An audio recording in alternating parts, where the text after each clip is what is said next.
네, 여러분 안녕하십니까? 네, 언제나 우리들 늘 주님만 바라보고 살아가는 우리들의 삶의 기쁨 속에 항상 그 기쁨을 더해주는 이유는 주님을 우리의 삶의 현장과 그 삶 속에서 경험하기 때문에 그런 기쁨이 더 오는 것이 있죠. 그런가 하면은 또 우리 주님과 더불어 살아가는 그 삶의 현장 속에 나타나는 경험 속에 있을 뿐만 아니라 이렇게 주의 말씀, 주님이 직접 우리들에게 계시해 주신 이 말씀 안에 있는 주님을 발견하고 그 주님과 더불어 대화하고 그 뜻을 이해하는 데 굉장히 큰 기쁨이 있는 것을 우리가 알게 돼요. 저는 비고도의 사역 가운데 3대 강령을 여러분에게 미리 말씀드렸습니다. 첫 번째 강령이 뭔가 하면 주님의 말씀이 없이는 생명이 없다, 이런 말씀을 드렸습니다. 그러니까 왜 그 말씀이 없이 생명이 없느냐 하면은 여기에 이 요한복음 6장에 63절에 그런 말씀이 있어요. 살리는 것은 영이니 육은 무익하니라. 근데 내가 너에게 이른 것이 곧 영이요 생명이니라. 그러니까 주님이 우리에게 하신 이 말씀 자체가 영이고 생명이라 이거예요. 그러니까 주님의 말씀은 살아있어요. 운동력이 있어요. 그래서 이 말씀은 우리로 하여금 살아가는 데 있어서 굉장히 중요한 역사하는 힘이 있는 것이죠. 왜? 예수님이 말씀이시니까. 그러니까 사실은 말씀을 우리 심령 속에 간직했다는 이 말은 곧 예수 그리스도를 우리의 마음 속에 어떻게 했다? 영접하고 예수님이 우리 마음에 계시다. 이렇게 이해하셔도 되는 것이죠. 또 이 성경에 그런 말이 있잖아요. 로마서 8장에 보면은 무릇 그리스도의 영이 그리스도의 심령이 우리들의 심령이 없으면 그는 그리스도의 사람이 아니라, 이렇게 돼 있어요.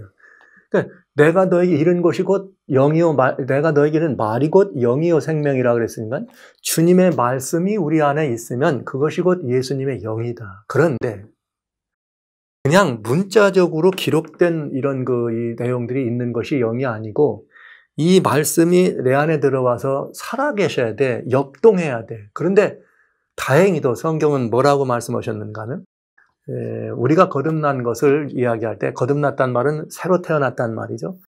베드로전서 3장에 우리가 거듭난 것은 항상 살아있는 하나님의 말씀으로 거듭났다, 이렇게 되어 있어요. 그러니까 기록된 말씀을 우리가 영접해서 우리의 심령에 새기면 이 말씀은 살아있다. 그러니까 말씀이 심령에 들어있으면 그건 살아있는 것이라, 이런 얘기죠. 그러니까 때로는 우리들이 어떤 말씀을 읽고 암송하고 우리 심령에 새깁니다. 그러나 그 말씀이 역동하지 않을 때는 말씀이 죽어서 그런 게 아니라 말씀이 잠들어 있는 거죠. 단지 중요한 건 이거예요. 이 말씀이 내 심령에 새겨졌는데 이 말씀은 절대로 살아있는 말씀, 하나님 말씀은 죽지 않으니까. 그렇다면 이건 무슨 말이냐? 왜 내 안에서 역동하지 않느냐? 그 말은 내가 이 말씀을 살아있는 것, 그죠? 살아있으니까 뭐 할 수 있는 거예요? 잠들어 있는 거죠.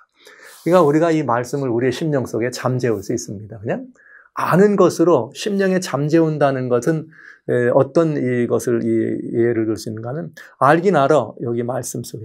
그래서 기억도 알 수 있어요. 그러나 그 기억되고 내 안에 들어있는 그 말씀이 나를 통해서 역사하고 나를 움직이게 하는 파워가 되지 않으면 그건 잠자는 것이다.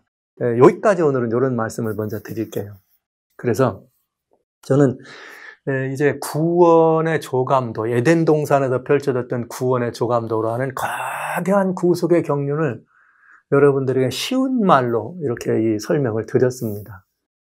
제가 먼저 여러분들에게 쉬운 말로 구체적인 그런 일정적인 것이 아니라 쉬운 말로 개인의 구원이 있다, 역사적 구원이 있다. 이미 에덴 동산에서 가죽옷을 입혀주시면서 개인과 하나님과의 관계 회복을 설명해 줄 뿐만 아니라 그러면서 에덴 동산에서 아담을 내어놓으면서 다시 아담을 이 안으로 들여놓으실 때까지 필요되는 다양한 그 안에 여러 가지 그 이벤트들이죠. 사건이죠. 주님이 하셔야 될 사역이 있었다. 이것은 계속해서 시간 속에서 연속적으로 일어나기 때문에 역사적인 것이었다. 이런 말씀을 드렸습니다. 이제 이것이 구속의 경륜의 이치가 아무리 역사적인 것이라고 하지만 나와 그 경륜이 직접적인 관계가 없으면 그건 아무 의미가 없는 것입니다. 그래서 여러분, 우리들은 하나님과 우리 사이의 관계의 회복과 관계의 정상화를 위해서 하나님이 우리에게 주신 다양한 이런 이 경륜을 이해하는 것도 중요합니다. 그 경륜을, 전체적인 역사적 경륜을 이해한 다음에는 그 역사적 경륜, 예를 들면 예수님이 오신다.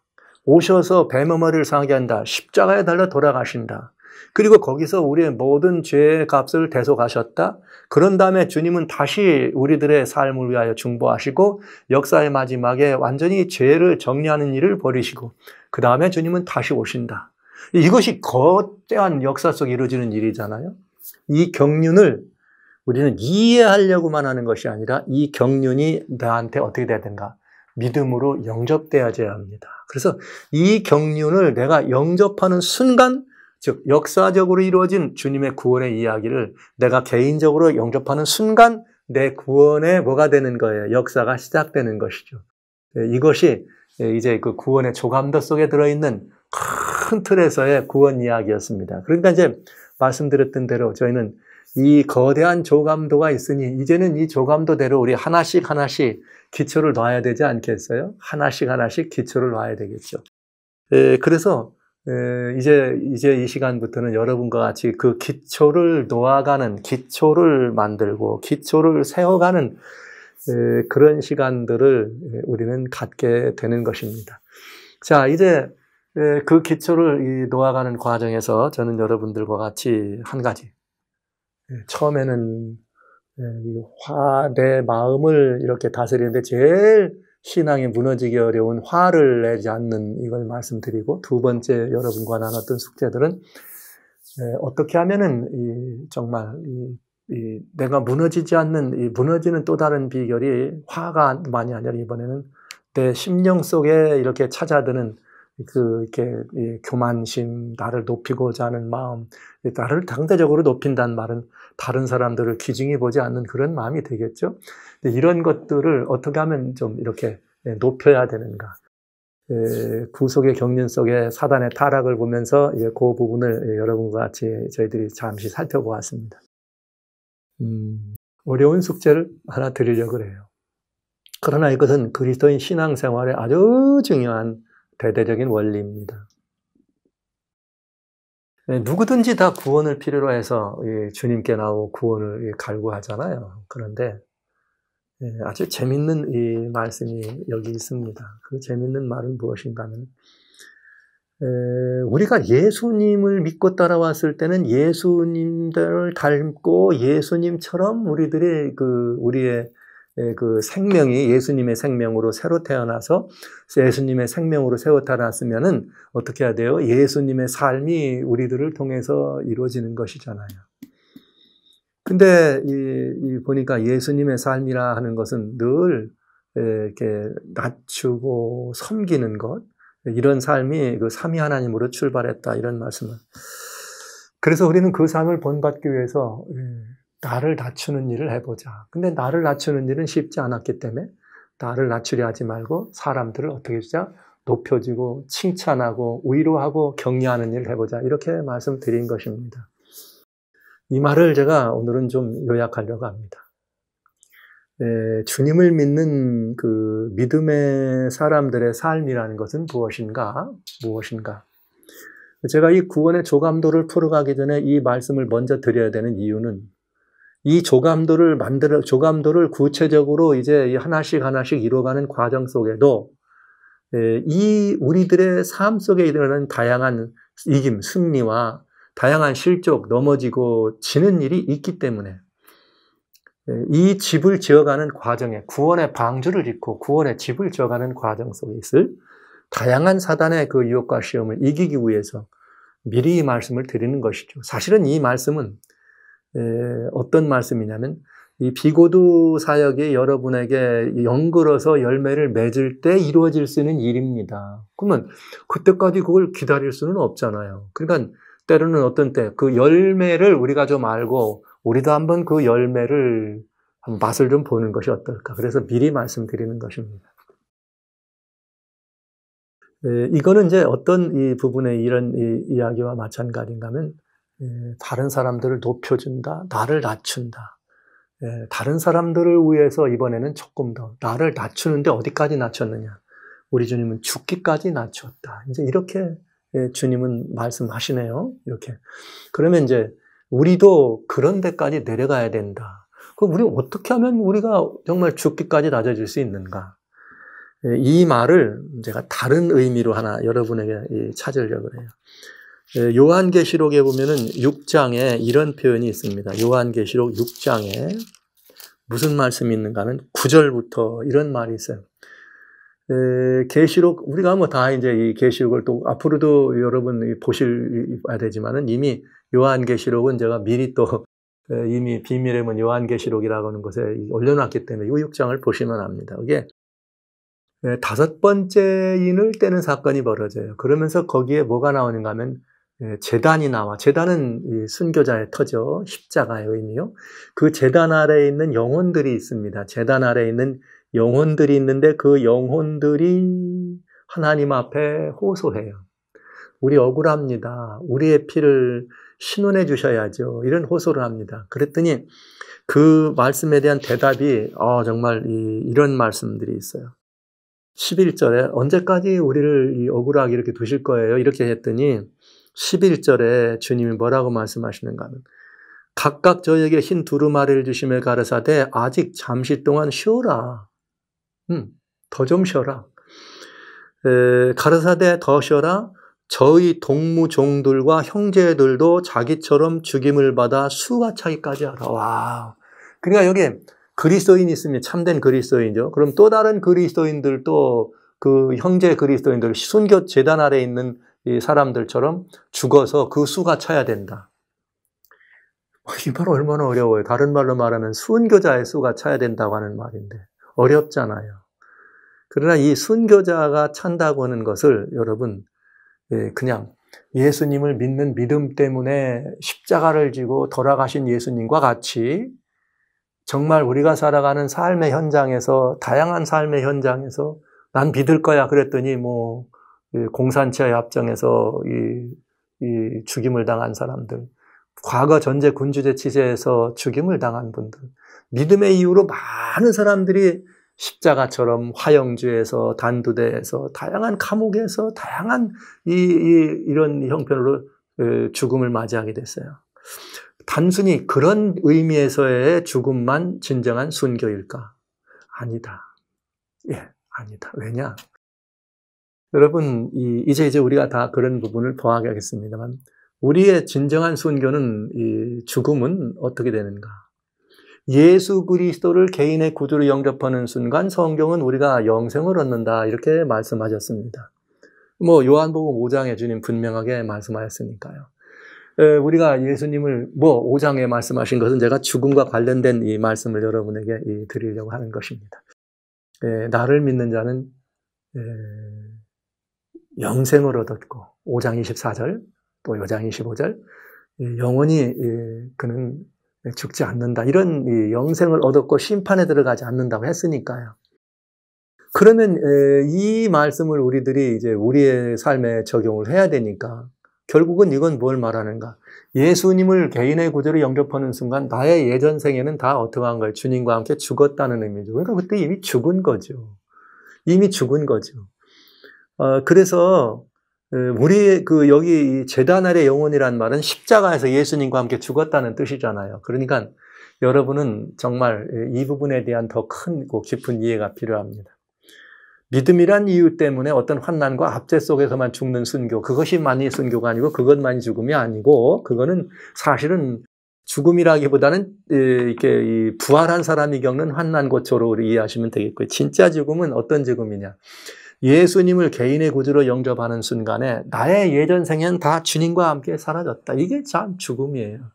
내가 어디에 들어간 거예요? 제단 아래 들어가 있는 거죠. 그래서 저는 제단 아래 영혼들의 이런 이 신음소리 속에는 이제 막 다양한 형편의 이런 환난만이 아니라 우리가 인생에서 겪는 다양한 환난이 있습니다. 이것도 다 포함된다. 그래서 저는 이 순교를 생활 속의 순교다 이런 표현을 씁니다. 생활 순교.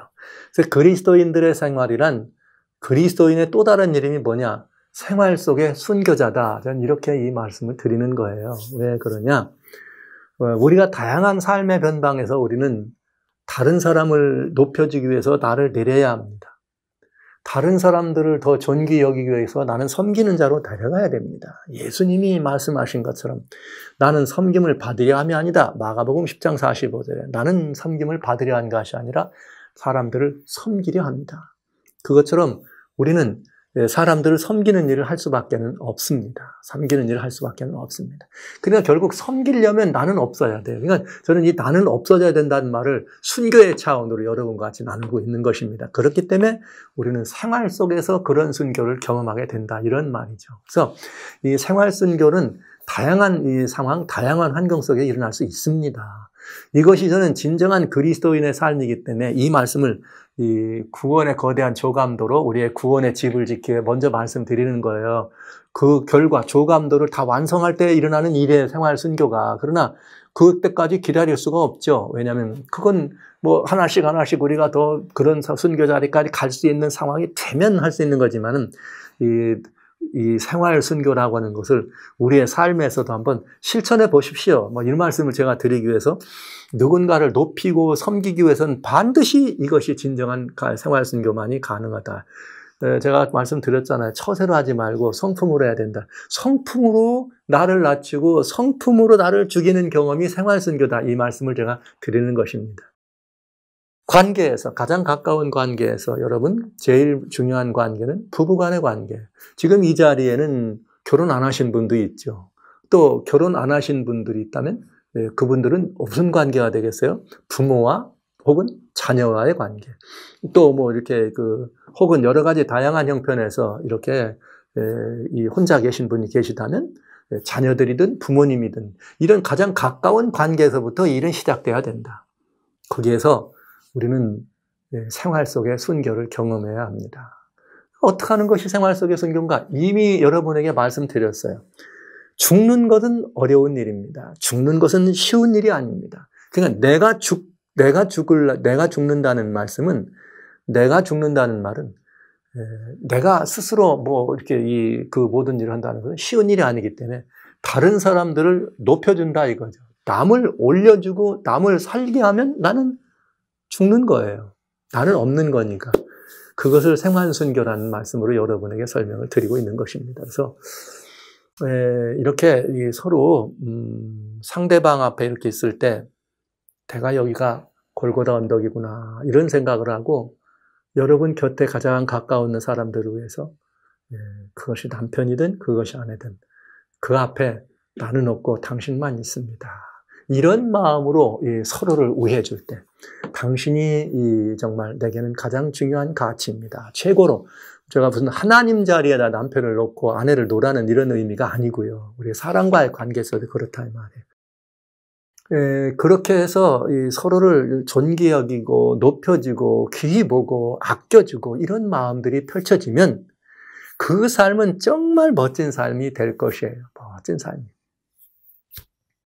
쉬운 말로 그저 여러분이 이 세상에 정말 여러분 곁에 있는 남편보다 더 사랑스러운 사람이 누가 있겠어요? 여러분 그 남편을 위해서 나를 꺾고 여보 내 생각엔 당신이 생각이 오라. 내 생각엔 당신의 뜻이 좋은 것 같아. 누구 거보다 내 거보다 내 생각보다. 또 아내를 향하여 여보 여자지만은 늘 남편들 여자 여보 내가 보기엔 당신의 의견이 오라. 당신의 생각이 옳고 당신의 성향이 더 좋은 것 같아. 이렇게 얼마든지 올려줄 수 있죠. 당신이 우선이야. 무엇을 원하거나 선택할 때도 당신 뜻대로 먼저 당신 뜻대로 해보세요. 한번 해보시기 바랍니다. 그러면 여러분 결국 그게 어떻게 되는지 결과에 대해서 여러분들이 경험하게 되실 것입니다. 여러분들이 그 결과를 아시게 될 거예요. 이제 당신 먼저 당신 뜻대로. 예를 들면 되게 그러잖아요. 뭐 큰일 작은 일 결정하고 선택할 때 심지어 무슨 뭐 식당을 하나 가는데도 나는 오늘 뭐가 땡기는데 그러면 남편은 한식이 땡길 수 있고 아내는 또 이런 이 서양식 서구식이 땡길 수 있잖아요. 그럴 때 누구라고 말 거 없이 나는 좀 한식이 땡기지만 여보 오늘 당신 뭐 할래? 당신 좋은 걸로 이게 아니라 먼저 물어보면 나 양식 무슨 뭐 이렇게 뭐 하면 오케이. 내가 먹고 싶은 한식을 데려놓고 아내를 위하여 양식집을 가주는 마음. 이게 부모와 자녀 간에도 마찬가지고요. 아들, 딸들을 놓고. 부모들은 내가 엄마, 아빠인데 너희를 위해서 이것 때리고 저것 때리고 다 키워줬더니 너는 내 말 들어야 돼. 이게 아니라 하나님 내게 이런 자녀들을 주신 것이 너무나 감사한 조건입니다. 늘 이런 마음으로 아들, 딸을 보시는 거죠. 그러나 이 아들, 딸에게도 먼저 얘들아 너는 이번 이런 그 좋은 명절인데 너희 뭐 먹고 싶니? 그래서 아이들이 먼저 뭐 먹고 싶어요? 그러면 사실은 애들은 피자든지 무슨 이런 거 좋아하니까요. 그러면 이 아이들이 원하는 그런 것이 있으면 제가 이렇게 말씀드리면 왜 갑자기 목사님 피자 그 몸에도 안 좋은 그렇게 생각하시는 분은 안 계시죠. 저는 가끔 이런 말도 합니다. 건강을 위해서 사람들이 뭐 할 때 말이야 인스턴트 푸드 이런 거 절대로 먹으면 안 된다고 몸에 망가진다고 틀린 말은 아니죠. 그러나 저는 때로는 그 인스턴트 식품이 라면이 됐더라도 그것이 피자라도 말이죠. 그것이 때로는 프렌치 프라이스든지 아이스크림이라도 엔돌핀 아이스크림이 있을 수 있습니다. 이렇게 여러분들의 그 예수 그리스도의 은혜 아래에서 정말 여러분의 그 사랑을 거기에 담았다면 그 안에 있는 사랑은 모든 악한 것을 이기는 힘입니다. 모든 두려운 것을 덮는 힘입니다. 그런 여러분들의 그 심령 속에 진실된 사랑으로 그를 위해서 나를 오케이 오늘은 내가 너 따라준다. 여러분이 아무리 막아도 집에서는 안 먹어도 나가면 다 먹게 돼 있어요. 네, 그럴 때 엄마 아빠가 그 아이들을 위해서 한 번쯤 그렇게 그 아이의 먼들 요구를 들어주는 마음. 이 아이들이 어디 좀 콘서트를 가고 싶다. 그게 좀 그런 일이 있죠. 그러나 어떤 엄마 아빠들은 그 아이들을 데리고 같이 가주는 분도 계시더군요. 저는 그 엄마 아빠가 그 무슨 세상에 무슨 락 뮤직 그래가지고 말이야 영혼을 막 원수의 사단에서 냈다. 예, 그럴 수 있습니다. 거기에 심취하면. 그러나 이 세상에 있는 이 자라나는 과정에서 아이들이 다양한 상황을 겪습니다. 그 다양한 상황을 겪는 그런 모든 것들을 아직 그것이 죄라고 하는 것까지 정제되지 않을 때 그 아이들을 위해서 그 아이들을 진심으로 사랑한다면 하늘 보좌를 버리고 우리를 살리기 위해서 우리까지 나타나신 예수님을 생각하면서 우리는 그 아이들을 위해서 나를 한 번쯤 내려보는 것. 이것도 내가 죽는 것입니다. 그러나 여러분 그것이 결국은 아이도 살리게 한다는 사실을 알게 되실 것이에요. 이웃을 위해서 형제들을 위해서 여러분 내가 먼저 나의 유익을 위한 것이 아니라 형제를 먼저 형제의 유익을 위하여 그들의 유익을 위해서 나의 모든 유익을 좀 내리고 꺾는 그런 마음. 네, 무릇 그리스도 예수의 사람은 정과 욕심을 십자가에 못 박았느니라 이렇게 표현되어 있습니다. 그것처럼 나를 낮추는 마음. 내가 어떤 그 삶의 현장 다양한 곳에서 거기다 골고다 언덕을 만들어 놓고 그래서 이 모든 가정주부들은 싱크대도 골고다가 될 수 있어요. 남편들은 일터도 될 수 있고요. 여러분 우리 어디든지 골고다 언덕이 될 수 있습니다. 거기다가 올라가서 내가 나를 꺾었다면 아니면 내가 나를 꺾는 건 어려워서 상대방을 높여줬다면 나는 그것이 나의 골고다가 된 것이고 그 순간 나는 생활 속의 순교자가 된 것입니다. 그래서 사도 바울의 고백처럼 고린도전서 15장에 나는 날마다 죽노라. 어떻게 죽어야 날마다 죽긴? 날마다 살아나는 것이죠. 죽어야 살 거 아닙니까? 그렇게 읽으면 되죠. 나는 날마다 새로 산다. 날마다 새로 살려면 날마다 죽어야 됩니다. 그럼 날마다 새로 살 일이 있습니다. 그건 예수 그리스도 앞에 엎드리는 것입니다. 주님밖에는 없습니다. 그런가 하면 또 어떻게 하면 되는 거예요? 이게 다 얘기할 때 제가 이렇게 이 높여주라 또 누구를 위해하라 이런 말이 죄 문제에 대해서 여러분 양보하라는 말은 아닙니다. 네. 근데 우리는 너무 또 이 문제에 대해서 민감해가지고 죄가 아닌 일도 정죄할 때가 있고 의가 아닌 일도 말이야 내가 의가 기준인 경우 많이 있어요. 그래서 이 생활 속의 순교라고 하는 여기는 나보다 다른 사람을 위하고 높인다고 하는 이것을 내 삶을 통해 실천하면 그건 생활 속의 순교다. 시장에 가가지고 어떤 것들을 흥정할 때도 마찬가지예요. 내가 많이 손해보는 것 같지만 내가 많은 것을 잃어버리는 것 같지만 상대방을 유익을 위해서 내가 어떤 일을 한다면 그 손해는 충분히 감당할 만한 손해다. 왜냐? 그건 하늘 곳간에 나의 보물을 쌓아놓는 것이기 때문에 그런 것입니다. 그래서 저는 이런 다양한 우리들의 삶의 현장에서 일어나는 이런 것들을 생활 속의 순교자다. 이렇게 물어보고 싶으시죠? 목사님은 그게 됩니까? 저도 잘 안 됩니다. 전들 그게 잘 되겠어요. 그러나 그렇게 해보려고 주님을 많이 찾습니다. 매 순간마다 주여 저는 없습니다. 주님만 남습니다. 저는 없습니다. 주님만 있기를 원합니다. 그러나 여러분, 이 모든 것들, 그 순교라고 하는 이것은 어디에만 가능하냐? 의를 위해서 가능한 것이죠. 죄에 대해서 양보하고 죄에 대해서 이 모든 것을 꺾는다는 말은 아니에요. 생활 속의 순교는 그런 모습은 아닙니다. 같이 죄에 참여한다는 의미는 아니죠. 그러나 여러분 중요한 게 있어요. 우리들은 이 죄나 의의 기준에 있어서 매우 중요한 기준이 있습니다. 많은 경우에 그리스도인들이 죄 아닌 일로 정죄하는 걸 많이 봤어요. 죄가 아닌데도 정죄하는 걸 많이 봤어요. 쉬운 말로 어떤 분은 나는 매일매일 아침마다 새벽 기도를 하지 않으면 못 견디는 분이 있습니다. 그건 그분의 의입니다. 근데 자기는 새벽 기도를 하는데 그 새벽 기도를 나오지 못하는 목사님이나 장로님이나 혹은 집사님을 보면 정죄하죠. 아이 말이야, 이 새벽 기도도 않는 목사님, 새벽 기도도 못하는 장로님 정죄하잖아요. 그런 분은 새벽 기도를 안 하시는 게 낫습니다. 새벽 기도는 누구 때문에 하는 거예요? 내가 하나님을 대면에 만나는 건 내가 좋아서 하는 거지. 내가 좋아서 하나님을 만나러 가는데 왜 안 보이는 다른 사람이 눈에 들어옵니까? 그건 내 의를 세우려고 한 것이기 때문에 그거는 정죄할 수 없는, 그건 새벽기도 않는 것은 죄도 아닌데 그건 정죄의 대상이 아니잖아요. 근데 그런 신앙은 여러분 옳은 것도 아니요 좋은 것도 아니죠.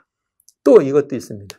이번에는 새벽기도만 왜냐면 우리 그리스도인 세계의 보편적인 얘기니까 안 그런 분도 많지만 제가 그런 분들도 계시더라 하는 얘기입니다. 또 어떤 분들은 그런 거 있잖아요. 또 나름대로 어떤 자기의 표준인데 자기의 표준을 갖고 사람을 대놓고 그거에 못 미치면 다 정죄하는 거예요. 그건 아니거든요.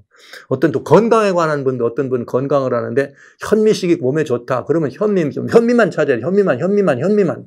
그런데 어떤 분이 하얀 밥 먹으면 정죄하죠. 저 백미 먹으면 안 된다.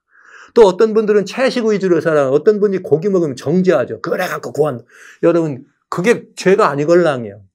성경에 여기 얼마든지 먹으라는 고기도 있습니다. 그러니까 그걸 먹는 것이 죄가 아닌 거죠. 그러니까 죄가 아닌 일로 정죄하면 안 된다 이 말이에요. 또 그런가 하면 의 아닌 일로 이렇게 이 의의 기준이 되면 안 된다. 대부분의 사람들은 자기가 의의 기준이 되겠어요. 자기가 세우는 표준, 자기가 세우는 이것이 의죠. 거기에 못 미치면 사람들을 차별하고 정죄하려고 하는 그런 것들은 다시 말씀드립니다. 주님께 속한 것이 아닙니다. 오늘 제가 왜 이 조감도, 구원의 조감도를 만들어가는 과정에서 이 이야기, 생활 속의 순교를 먼저 말씀드리느냐면 이것이 이 구원의 조감도대로 집을 지어나가는데 흠지거나 허물지지 않게 예쁘게 만들어가는 길이기 때문에 말씀을 미리 드리는 거예요. 왜냐? 대개는 이 구원의 집을 지어갈 때는 나 혼자 지어가는 것이 아니걸랑요? 왜 그런가? 여기 에베소 하나님의 말씀에 그것이 혼자 지어가는 집이 아님을 뭐라 우리들에게 이 말씀에 주시는가 하면 이렇게 말씀하세요. 에베소 4장 13절에 주님은 말씀하시기를 우리가 다 하나님의 아들을 믿는 것과 아는 일에 하나가 되어 온전한 사람을 이룬다. 여러분, 우리가 자라나고 완전한 어떤 것들을 하기 전에 먼저 해야 될 일이 있습니다. 그건 무엇인가? 하나님의 아들을 아는 일과 믿는 일에 하나가 돼야 돼. 누구와? 너와 내가. 우리와 내가. 그들과 내가 하나 돼야 돼. 어디 안에서? 주님 안에서. 근데 이 하나 되기 위해서 가장 중요한 것은 무언가? 생활 속의 순교라는 거죠. 그래서 이 방주를 아름답고 온전하게 짓기 위해서는 먼저 내가 생활 속의 순교가 이루어지지 않으면 안 되기 때문에 이 말씀을 드리는 것이에요. 저 따라해 보세요. 죄가 아닌 일로 정죄하지 마세요. 의 아닌 일로 기준이 되지 마시기 바랍니다. 기준이 되지 마시기 바랍니다. 이건 아주 중요한 그리스도인의 신앙생활을 온전하게 해나가는데 아주 기본적인 의미가 되겠습니다. 여러분 결심해 주시기 바랍니다. 어떤 경우에든 여러분은 누구를 정죄할 아무런 자격이 없습니다. 누군가를 정죄할 수 있는 유일한 분은 예수 그리스도, 오직 주님밖에는 계시지 않습니다. 아무라도 정죄하지 마시기 바랍니다. 그래서 성경은 정죄는커녕 판단도 비판도 하지 말라 하신 것이죠. 그래서 여러분 그건 매우 위험한 일이라 하는 사실을 여러분 생각하시고요. 절대로 이 생활 속의 순교장에 여러분이 늘 올라간다 하는 그 마음을 가져주셔야 되겠습니다. 그리고 항상 여러분 자신이 의의 기준이 되셔서는 안 됩니다. 가끔은 그런 경우가 있잖아요. 어디를 이렇게 갈 때. 이 얘기도 드릴 거예요, 제가. 가끔 이렇게 어디 뭐 식당이나 이런 데 가면은 우리들의 삶의 기준과 다른 음식을 식당에서 서비스로 줄 때가 있습니다. 그러면 드시지 말면 돼요. 안 드시면 됩니다. 그런데 그냥 그거를 가지고 주인을 누구 서비스하는 사람 불러갖고, 우린 이거 안 먹는다고. 우린 이거 안 먹으니까 뭐 다른 걸 더 달라고 하든지, 뭐 그런 일 있겠죠. 그냥 다른 걸 달라. 이건 안 먹는다. 그래서 그 사람들이, 그러세요. 예, 그렇군요. 이렇게 할 것 같죠. 오히려 그 사람들이 독특한 사람이다. 독특한 사람이란 말이 좋은 표현 같죠. 아니거든요. 까다로운 사람, 뭔가 좀 이상한 사람으로 본다는 거죠. 우리 예수님은 그리 안 하셨어요. 이 땅에 오셨을 때 예수님은 심지어 첫 번째 주님의 공생의 첫 번째 이적을 어디 가셨는가? 가나의 혼인잔치였습니다. 뭐가 떨어졌죠? 술이 떨어졌습니다. 그랬더니 주님이 뭐도 만들어주세요? 그것도 만들어. 사람들은 이렇게 말하죠. 그건 포도주가 아니라 포도즙이라고. 포도즙인지 포도주인지는 저희가 따질 마음이 없지만 그냥 성경대로 와인이라 그랬으니까 여러분, 주님은 그 술잔치의 흥을 망가뜨려지지 않고 술잔치의 흥을 여전히 북돋아주는 일을 하셨다는 것. 그러나 그렇게 여러분에게 하시란 말은 아닙니다. 우리가 무슨 예수님이 아니니까 기적을 일으킬 수는 없잖아요. 그러나 서빙하고 즐거워할 수 있는 사람들의 서빙을 행복하게 받아주셔서 즐겁게 받아주셔서 우리가 안 먹으면 됩니다. 맛있는 거 먹으면 맛있다고 더 달라고 하면 되는 거죠. 그래서 여러분, 그런 모습 속에서라도 우리는 더 사람들을 귀하게 보고 더 가치 있고 더 의미 있는 사람으로 만들어져서 그 사람도 살맛 나게 해주는 것. 이것이 그리스도인이에요. 내가 생활 속에 순결한 바로 그런 의미입니다. 그래서 이런 우리들의 기본적인 그리스도인 덕목, 그리스도인의 또 다른 이름은 생활 속의 순교자다. 이 이름을 가지고 지금부터, 왜냐? 여러분은 이미 제자로 오셨잖아요. 제가 말씀드렸어요. 제자 사역의 첫 번째 단추는 다 주님의 뭐가 돼야 됩니다. 부르심을 받은 그리스도인이 돼야 된다. 그 다음에 모든 그리스도인 다 이렇게 제자의 사역이 돼야 된다. 이미 여러분 그리스도인이 되셨기 때문에 그런 삶의 열매를 제가 미리 소개해드리면서 어떻게 하면 그런 삶이 될까? 그냥 나중에 해나가면 이거지겠죠. 여러분, 먼저 이 부분은 우리가 나중에 대못을 잘못 봐가지고 빼고 다시 박는 일이 있으면 안 되니까, 나무를 잘랐는데 열심히 잘랐더니 잘못 삐딱하게 잘라가지고 집이 이상해지면 안 되잖아요. 그래서 생활 속에 순결한 말씀을 먼저 드립니다. 다른 사람을 자르기 전에 내가 먼저 잘려지고, 다른 사람을 다듬기 전에 내가 먼저 다듬어지고,